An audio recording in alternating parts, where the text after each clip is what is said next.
बस ठीक है इंज ही रहने दे बहू इधर इंज बना और बनाओ एक बंदा मर गया ਉਹਦੀ ਕਬਰ ਤੋਂ ਉੱਤੇ ਨਾ ਕੁਝਵਾ ਲੱਗ ਗਿਆ ਉਹਦੇ ਤੇ ਕੀ ਲਿਖਿਆ ਸੀ ਮੈਂ ਅਹਿਮ ਥਾ ਯਹੀ ਵਹਿਮ ਮਰਨ ਤੋਂ ਬਾਅਦ ਪਤਾ ਚੱਲਿਆ ਬੇਕਾਰ ਦਾ ਰਹਿੰਦੇ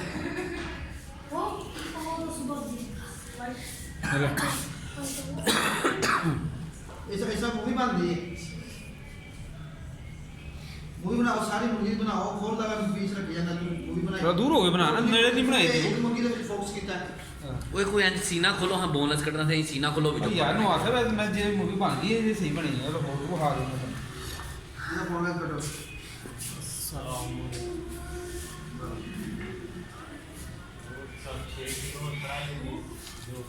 आओ मंडी हो गया मंडी हो गया दर्द तो नहीं वही आ रही